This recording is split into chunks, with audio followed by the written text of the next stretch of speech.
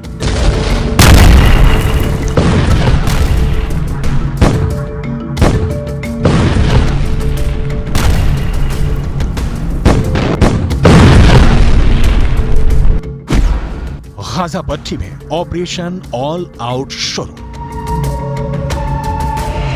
Gaza इंतजार कर रहा है। गाजा अपनी मौत का तमाशा देख रहा है। इजरायल और हमास के बीच जारी जंग में सब कुछ बड़ी तेजी से तबाह हो रहा है। इजरायली सेना गाजा पट्टी में उत्तर से लेकर दक्षिण तक वेस्ट बैंक और लेबनान बॉर्डर पर हर दिन 500 से ज्यादा हमले कर रही है। इजरायल की आईडीएफ हमास के ठिकानों, कमांड सेंटर, सुरंगों और रॉकेट लॉन्चर्स को निशाना बना रहा है। खबर के दावों के मुताबिक 1700 से ज्यादा लोग इमारतों के नीचे दफन हैं। इजरायली सेना के मुताबिक इजरायली नेवी ने खान यूनुस में एक मिसाइल पैड पर हमला किया। इजरायली सेना ने यह भी दावा किया है कि वो रात में टैंकों के साथ उत्तरी गाजा में घुसे थे और आराम से हमास लड़ाकों को मारकर भाग गए। आईडीएफ ने हमास के कई ठिकानों और रॉकेट लॉन्च पोजीशन को निशाना बनाया है।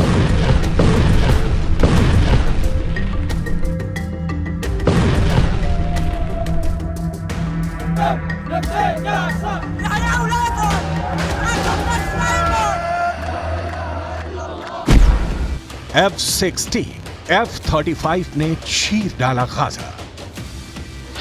लेकिन वहीं दूसरी तरफ गाजा से दक्षिण इजराइल में फिर से भारी संख्या में रॉकेट हमास ने दागे हैं। स्थानीय मीडिया रिपोर्ट्स के मुताबिक दक्षिणी अश्कलोन शहर में कुछ रॉकेट गिरे हैं। इजरायली मीडिया के मुताबिक तेल अवीव में हमास के रॉकेट गिरे हैं, लेकिन किसी की जान नहीं गई है। कुछ जानकारों के मुताबिक हमास मुस्लिम देशों के बीच हीरो बनता जा रहा है। कतर में भी अब इजरायल के खिलाफ खुलकर बोलने लगा है, जबकि जॉर्डन, लेबनान, सीरिया, ईरान, तुर्की और दबी जुबान से मिस्र भी इजरायली हमलों को लेकर सख्त तेवर दिखाने लगा है। लेकिन इजरायल के पीएम नेतन्याहू ने सैनिकों का हौसला बढ़ाते हुए फिर कहा है कि इजरायल गाजा से हमास का पूरी तरह से खात्मा करने के बाद ही जंग रोकेगा।